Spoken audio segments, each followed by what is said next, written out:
বাক্যের কাছে যাই।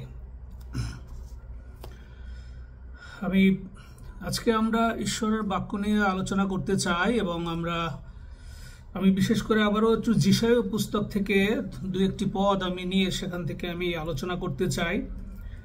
যিশায়া পুস্তকের 26 অধ্যায় 19, 20 এবং 21, বিশেষ করে এই তিনটি পদ নিয়ে আলোচনা করতে চাই। যদি আপনাদের কাছে বাইবেল থাকে দয়া করে যিশায়া পুস্তক 26 অধ্যায় আপনারা আসবেন এবং আসুন আমরা সেখান থেকে আলোচনা করি।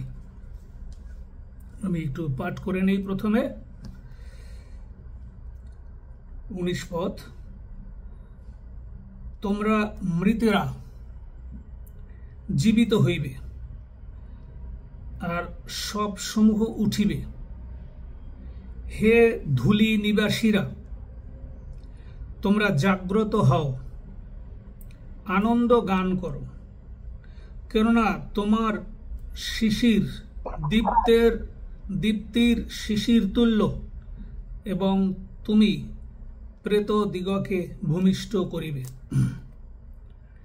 20 পদ, হে আমার জাতি, চলো তোমার অন্তরাগারে প্রবেশ করো, তোমার দ্বার সকল রুদ্ধ করো, অল্পক্ষণ মাত্র লুকায়িত থাকো, যে পর্যন্ত ক্রোধ অতীত না হয়। কেননা দেখো, সদাপ্রভু আপন স্থান হইতে নির্গমন করিতেছেন, পৃথিবী নিবাসীদের অপরাধের প্রতিফল দিবার নিমিত্ত। পৃথিবী আপনার উপরে পতিত রক্ত প্রকাশ করিবে, আপনার নিহত দিগকে আর আচ্ছাদিত রাখিবে না। প্রভুর বাণীর জয় হোক। আসুন আমরা আলোচনা করি। বাক্য আমরা অনেক সময় পাঠ করে যাই, কিন্তু এই বাক্যের ভিতরে ঈশ্বরের সমস্ত পরিকল্পনা তিনি প্রকাশ করে থাকেন। ঈশ্বর প্রকাশ করে থাকেন আর আমরা প্রভুর বিষয় আলাপ করতে চাই। আমরা দেখতে পাচ্ছি যে 19 পদ যদি আমরা আলোচনা করি, ব্যাখ্যা করি, এখানে যিশায়া ভাববাদীর মধ্য দিয়ে সে যিশুর জন্মের প্রায় 700 বছর পূর্বে যিশায়া ভাববাদী ঈশ্বরের পরিকল্পনা প্রকাশ করেছেন। আর প্রভু বলেছেন, তোমরা মৃতরা জীবিত হইবে, মৃতরা জীবিত হইবে, ডেড উইল লাইভ এবং বডিজ উইল রাইজ। কিরকম কথা? মৃত লোকরা সবাই জীবিত হবে এবং সমস্ত মৃত ব্যক্তি জেগে উঠবে। যারা ধূলিতে নির্গমন হয়েছে, যারা মৃত্যুবরণ করেছে, তাদের জন্য এই বিশাল প্রত্যাশা যে জীবিত থাকতে কালীন সময়েই তারা জানতে পারতেছে যে আমি মারা যাব, কিন্তু আমি আবার উঠতে পারবো। এবং উঠে কি করবে? উঠে তারা আবার আনন্দ গান করবে। এবং ভূমিকে বলা হয়েছে যে যত লোক মারা গিয়ে মাটিতে কবরপ্রাপ্ত হয়েছে বা নদীতে বা যেভাবেই মারা যাক, তারা ধূলির সঙ্গে মিশে গেছে। এই জন্য বলা হয়েছে, হে ধূলি নিবাসীরা, তোমরা জাগ্রত হও। যে যেভাবেই মারা যাক, যদি সে খ্রিস্টে থাকে তবে সে জীবিত হবে, জীবিত হয়ে আবার আনন্দ গান করবে। তাইলে যীশু খ্রিস্টের জন্মেরও 700 বছর আগে যিশায়া ভাববাদী এই কথা বলেছে। এখন এই কথার সত্যতা কি, সে বিষয়গুলি আমরা নতুন নিয়মে এবং প্রকাশিত বাক্যে এসে, মানে শেষ সময়ে এসে আমরা সেটার প্রমাণ পাব। প্রমাণ পাওয়ার সময় ঘনিয়ে আসছে।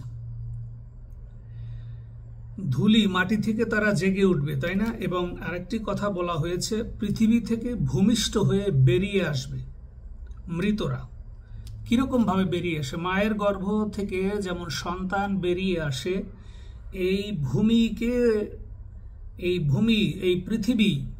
পৃথিবী যদি সেটি একটি মায়ের গর্ভের মতন আমরা মনে করি, তাহলে সেই মায়ের গর্ভ থেকে বা এই ভূপৃষ্ঠ, যে আমরা জানি যে পৃথিবী গোলাকার, এবং সেই মায়ের গর্ভধারিণী মায়ের মতন তার সেই শেপ রয়েছে, সেখান থেকে সে ভূমিষ্ঠ করবে। বোঝা যায় যে নতুন করে সে এই পৃথিবীর ধূলিকণার ভিতর থেকে সে জন্ম নিয়ে বেরিয়ে আসবে, ভূমিষ্ঠ হবে, জীবিত হয়ে উঠবে, জীবিত হয়ে উঠে আবার আনন্দ গানও করবে। এটি কার পরিকল্পনা? এটি স্বয়ং ঈশ্বরের পরিকল্পনা। এই বাইবেলে এত সুন্দর করে সমস্ত কিছু একদম পুঙ্খানুপুঙ্খানুরূপে লেখা রয়েছে। এখন এই 19 পদ নিয়েই যদি একটু আলোচনা করি, যে আসলে এটা কিভাবে সম্ভব, কিভাবে ভূমি থেকে তারা বেরিয়ে আসবে। তাহলে এটা গেল পুরাতন নিয়ম। এখন আমরা নতুন নিয়মের একটি জায়গা অন্তত একটু দেখি। আমরা নতুন নিয়মের একটা জায়গা দেখতে পারি, লুক লিখিত সুসমাচারের 17 অধ্যায় যাই। লুক লিখিত সুসমাচার 17 অধ্যায় যদি আমরা যাই, সেখানে আমরা দেখতে পাবো যে 26 পদ থেকে বা 25 থেকে 26-এও যদি আসি, সেখানে একটা বিষয় বলা রয়েছে যে 25-এ যদি পড়ি, কিন্তু প্রথমে তাহাকে মানে যিশুকে অনেক দুঃখভোগ করিতে এবং এই কালের লোকদের কাছে অগ্রাহ্য হইতে হইবে। এখন যে অংশটি পাঠ করেছি 700 বছর আগে, এবারে যিশু আসার পরে যিশু বলতেছে যে দেখো, আমি তো ঈশ্বর থেকে বেরিয়ে আসছি, আমি যে ঈশ্বর তার অনেক প্রমাণ আমি তোমাদের কাছে দিলাম, যে আমি মৃতকে জীবিত করতে পারি এবং আমি যেটা বলি সেটাই সত্য, আমি একমাত্র পাপ ক্ষমা করতে পারি, সবকিছু বলা হয়েছে। তারপরেও বলছে যে এই কালের লোকদের কাছে অগ্রাহ্য হইতে হইবে।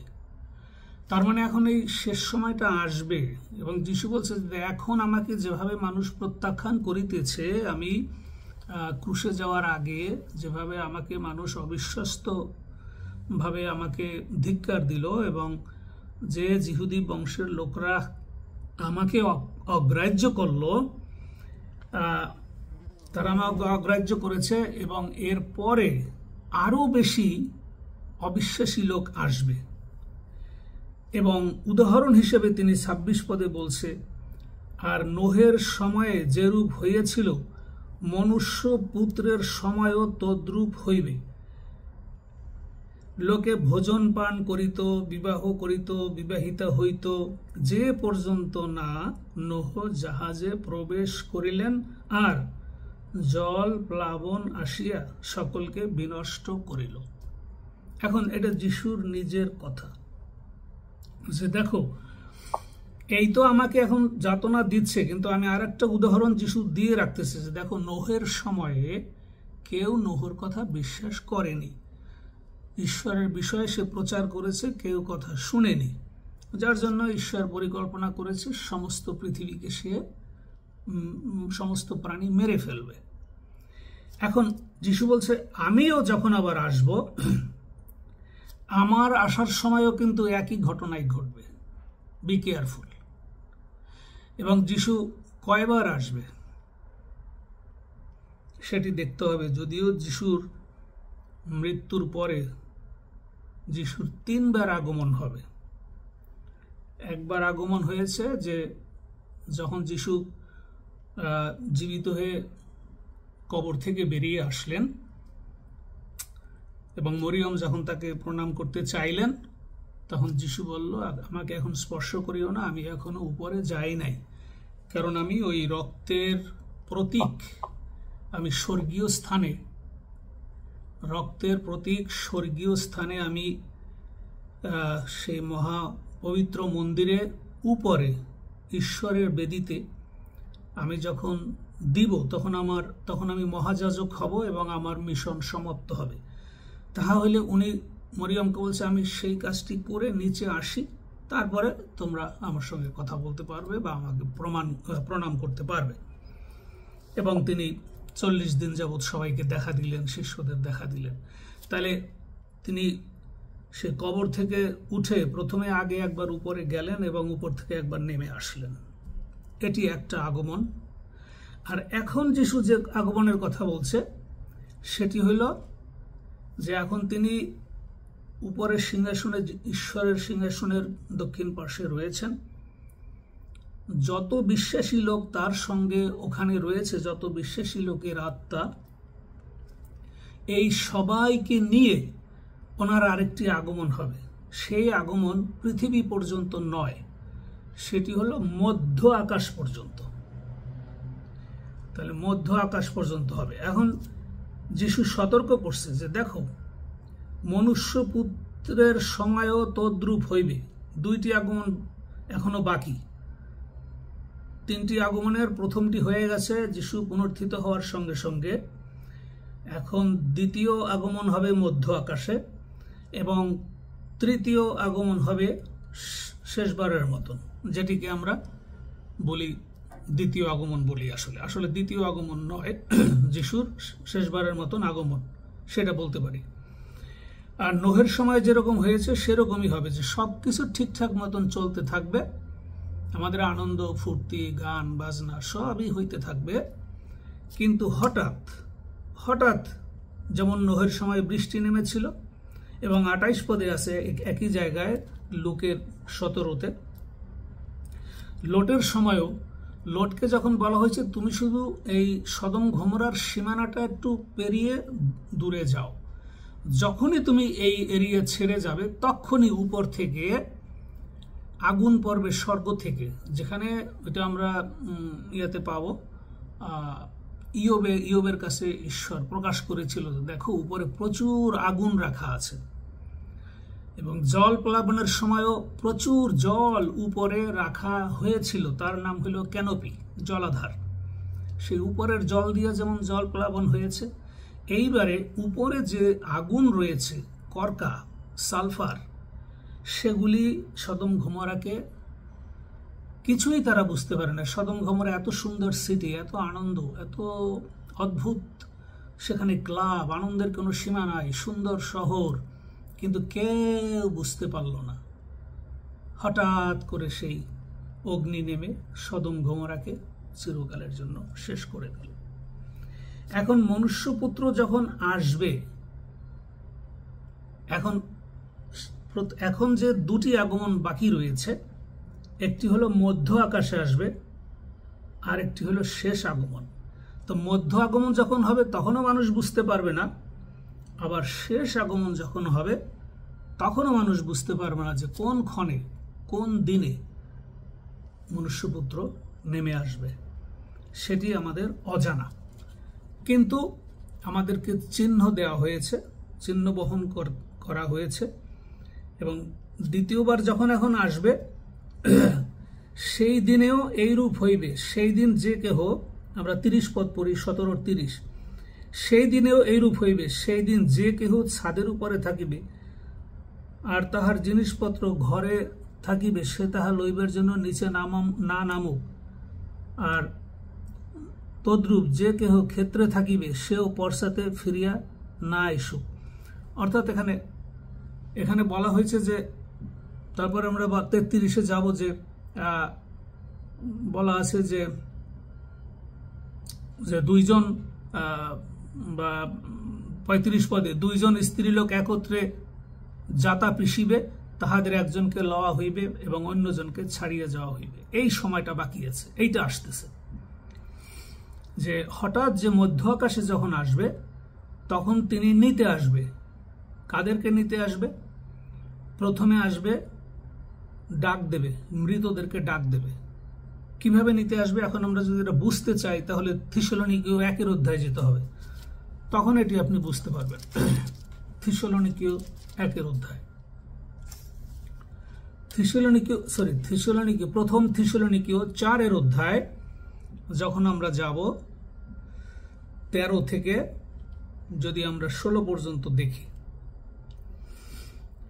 যে নিদ্রাগত লোকদের বিষয়ে কি বলা হয়েছে, আমরা 14 থেকে, কেননা আমরা যখন বিশ্বাস করি যে যিশু মরিয়াছেন, 4:14 পদ, প্রথম থিসলনিকীয়, কেননা আমরা যখন বিশ্বাস করি যে যিশু মরিয়াছেন এবং উঠিয়াছে, তখন জানি ঈশ্বর যীশু দ্বারা নিদ্রাগত লোকদিগকেও সেই রূপে তাহার সহিত আনয়ন করিবেন। কেননা আমরা প্রভুর বাক্য দ্বারা তোমাদিগকে ইহা বলিতেছি যে আমরা যাহারা জীবিত আছি তাহারা প্রভুর আগমন পর্যন্ত অবশিষ্ট থাকিব, আমরা কোনো ক্রমে সেই নিদ্রাগত লোকদের অগ্রগামী হইব না। এখানে পরিষ্কার বলা হয়েছে যে প্রথমে মারা যাবে, প্রথমে যারা উঠবে তারা হলো মৃত ব্যক্তিরা উঠবে। আজকে যিশায় পুস্তকে যা দেখলাম যে ডেড বডি রাইজ হবে, তারা জীবিত হয়ে উঠবে, আনন্দ গান করবে, এই যে সেই ঘটনাটা এই যে এরকম হবে।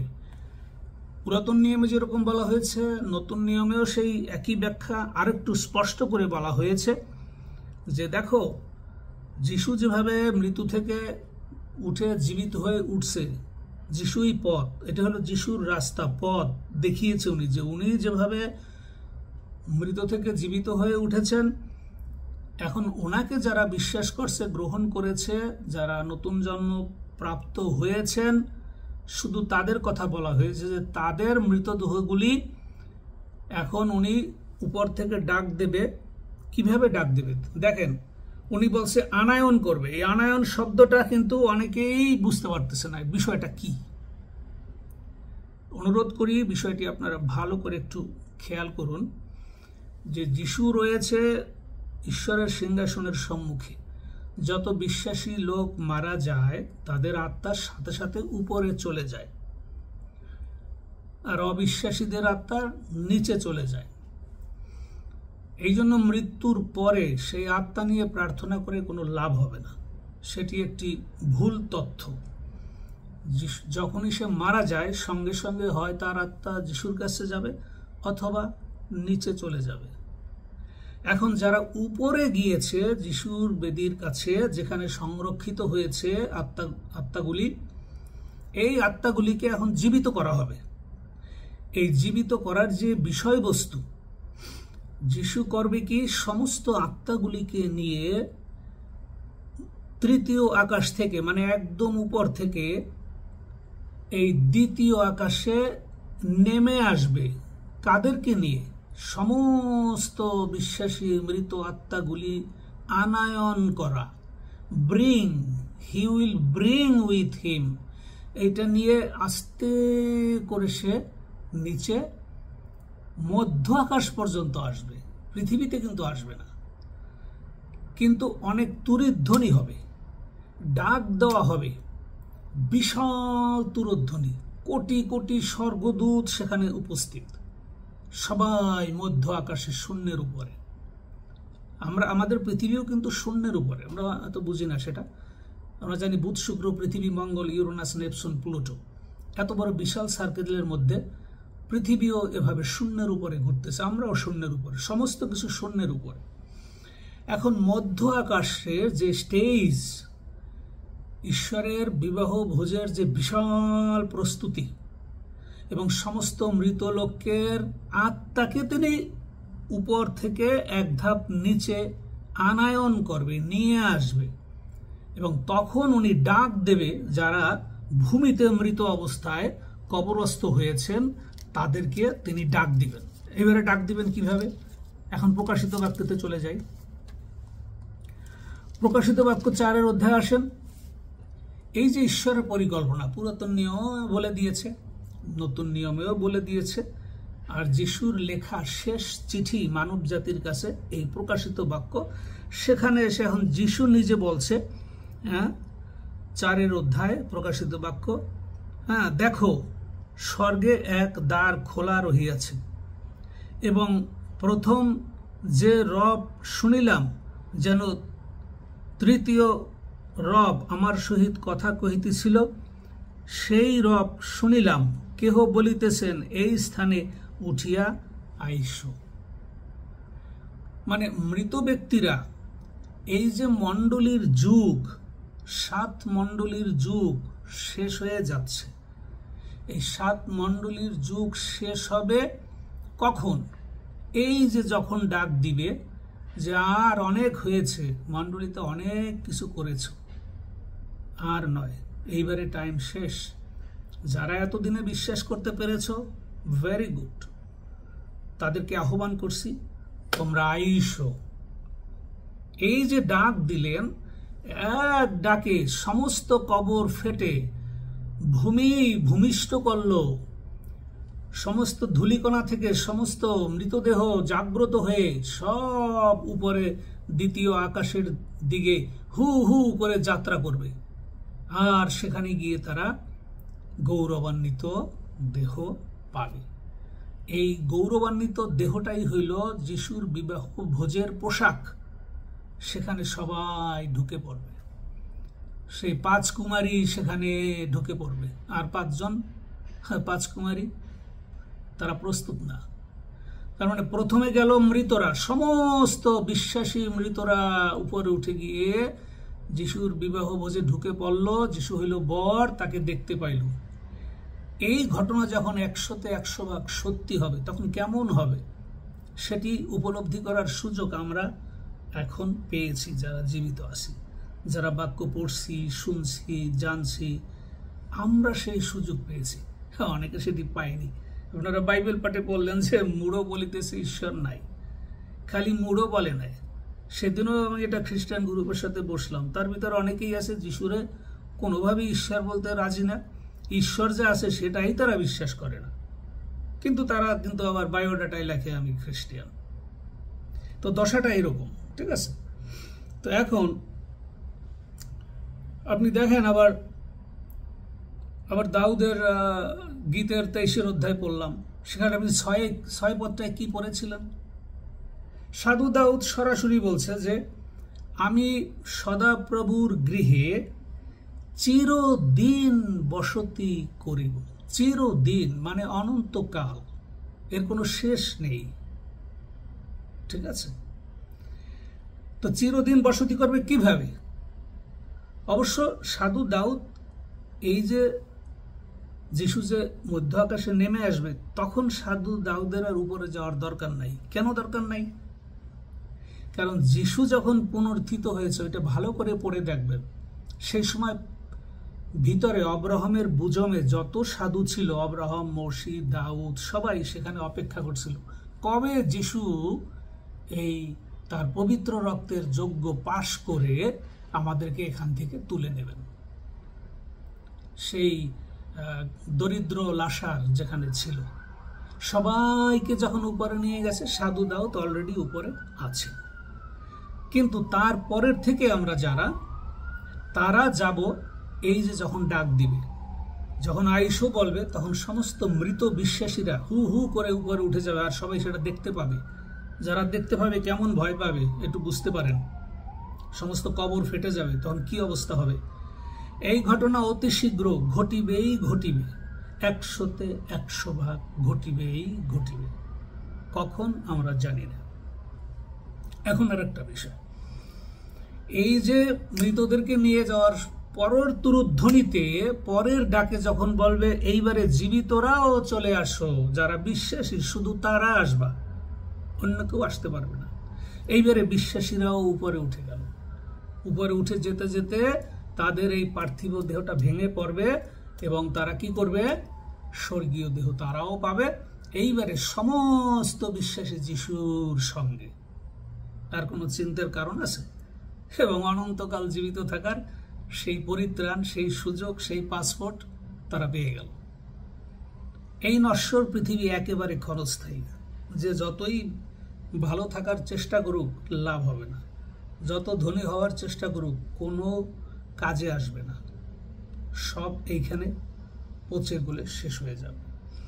এই হলো, দেখেন, শুধু প্রথম যেসায় 26 অধ্যায়ের 19 পদ শুধুমাত্র ব্যাখ্যা করতেছে। তো যখনই ডাক দেবে, তাহলে একটা মৃত গ্রুপ তারাও চলে গেল, জীবিতরাও চলে গেল। তাহলে যারা যেতে পারলো না, তারা কারা? তারা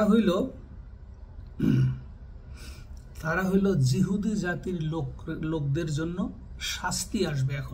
এখন যিশু কখন আসবে, বা সেই মধ্য আকাশে কখন আসবে, বা শেষবার কখন আসবে, কেন আমরা তারিখ জানি না, সেটার একটা বিষয় বলি। কেন আমরা তারিখ জানবো না? যিশু তো সবসময় বলেই দেয় তারিখ, কিন্তু বলছে এইবারে বলবো না। কারণ কি? অর্থাৎ ঈশ্বর যেখানে থাকেন বা যিশু এখন যেখানে আছেন সেইখানে কোনো টাইম লাইন, টাইম লিমিটেশন নাই। যিশু খ্রিস্ট থাকে আমাদের টাইমের বাহিরে থাকেন। আপনি যিশাইয়ের 44-এ পাবেন, 40-এ পাবেন। আমাদের যে অরবিট, যে টাইম লাইন, আমাদের জন্য শুধুমাত্র চন্দ্র সূর্য দিয়ে এই দিনগুলিকে রাখা হয়েছে, কিন্তু ঈশ্বর যেখানে থাকেন ওখানে কোনো চন্দ্র সূর্যের ব্যাপার নাই। টাইমের বাহিরে, বোঝা যায়? টাইম লাইন শুধু এই যে আমাদের এই জোনের মধ্যে, এর বাহিরে কিন্তু নো টাইম। সুতরাং ওনার ইচ্ছা মতন উনি আসবে, সেটা আমাদের কোন দিন হবে আর কোন তারিখ হবে, ইটস নট দ্য ম্যাটার। এই জন্য এটা বলা সম্ভব নয়। এই জন্য যিশু বলছেন না, কোনো সময় টাইম, দিন এগুলি তোমাদের জানার প্রয়োজন নাই। শুধু তোমাদের জানার আছে যে যারা আমাকে বিশ্বাস করেছ, যারা বর্ন অ্যাগেইন হয়েছ, যারা যাদের দ্বিতীয় জন্ম হয়েছে যিশুকে গ্রহণ করে, তারা শুধু প্রস্তুত থাকুক, জাগ্রত থাকুক। কারণ বিষয়টি হঠাৎ ঘটবে, যেমন সদম গমোরার সময় হয়েছিল, যেমন জলপ্লাবনের সময় হয়েছিল, একই পর্যায়ে। আমি উপর থেকে কখন যে মধ্য আকাশে চলে আসব, আমি তারিখ বলবো না, দিনও বলবো না। শুধু একটা বিষয় বলে দিয়েছে, সময় এতই কম যে এই মণ্ডলীর যুগ শেষ হয়ে যাচ্ছে এবং প্রকাশিত বাক্য 4 অধ্যায় যা বলা হয়েছে, এখন শুধু ডাক দিতে বাকি। পরিত্রাণের সময়গুলি ফুরিয়ে যাচ্ছে, একদম ফুরিয়ে যাচ্ছে। এবার আমরা দ্বিতীয় পদটা পড়ি যিশাইয়ের। এটা গেল প্রথম পদ নিয়ে আমরা আলাপ করলাম। এইবারে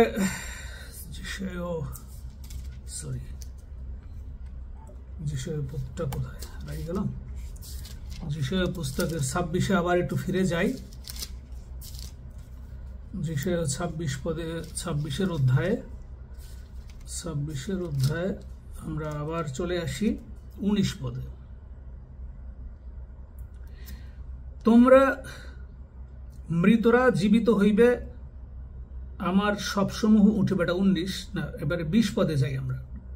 19-এর শেষের দিকে না, একই কথা। এবার 20 পদে যাই। হে আমার জাতি, এইবারে যিশু বলছে, ঈশ্বর বলছে এইবারে, হে আমার জাতি। তার মানে জাতি বলতে কি বুঝি আমরা? এই পুরাতন নিয়মে বলা হয়েছে অব্রাহামের জাতি, অব্রাহামের বংশের লোক, মানে জিউস, আমরা না।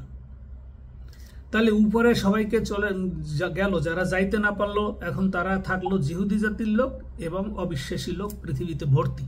বিশ্বাসী লোকরা তো চলেই গেল, ফাঁকা, বহু লোক পৃথিবীর থেকে উধাও হয়ে গেল, নাই। যারা যেতে পারে নাই তারা হয়তো বুক থাপড়াবে, আশ্চর্য করবে, কি হইল, কিন্তু তারপরে তো যাতনা আসবে।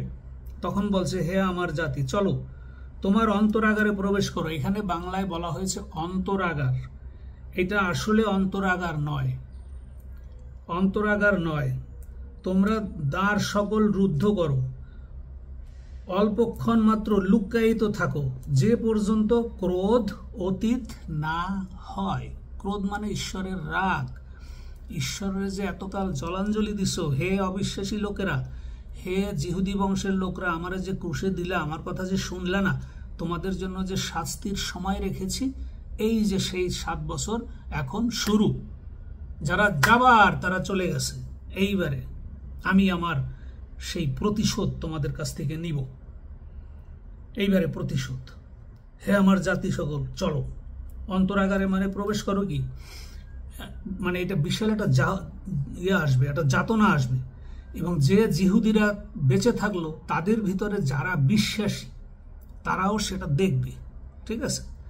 জিহুদি জাতির 3 ভাগের 1 ভাগ যিশু তখন বলতেছে যে তুমি কিছু সময় লুকিয়ে থাকো। কোথায় লুকাবে? এই যে যোহনের যে গির্জা ছিল পেট্রাতে, জর্ডানে যে পাহাড় রয়েছে, সেখানে যেতে বলা হয়েছে। অন্তরাগারে না, শুধু সত্যি সত্যি পালাইতে হচ্ছে তাদের।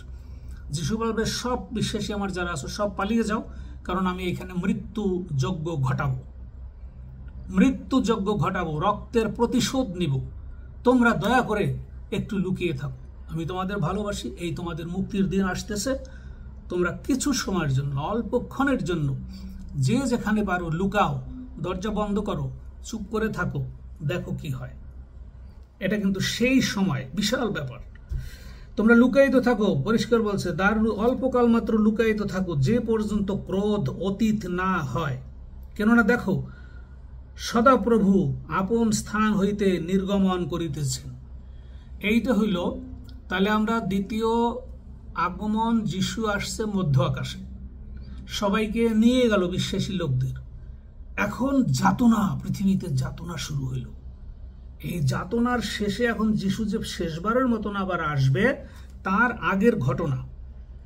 তোমরা কিছু সময়ের জন্য লুকাই থাকো, পৃথিবী নিবাসীদের অপরাধের প্রতিফল দিবার নিমিত্ত পৃথিবী আপনার উপরে পতিত রক্ত প্রকাশ করিবে, আপনার নিহত দিগকে আর আচ্ছাদিত রাখিবে না।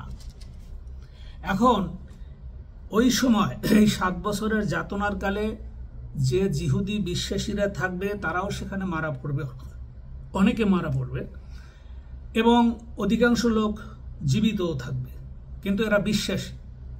আর অবিশ্বাসীদের জন্য প্রচণ্ড যাতনা, এবং জিহুদি জাতির জন্য শেষবারের মতন শিক্ষা। হে জিহুদি জাতি, আমার জাতি, তুমি আমাকে জলাঞ্জলি দিছ, আমাকে প্রত্যাখ্যান করেছ। স্টিফেনকে মারার সময় এটা শেষ প্রত্যাখ্যান ছিল। আমি পরজাতির কাছ থেকে এবং সেই মন্দ আত্মার কাছ থেকে এর প্রতিশোধ লইব সেই সময়। জিহুদি জাতি, তুমিও দেখো, এবং তোমারও বহু লোক এখন এখানে মারা পড়বে।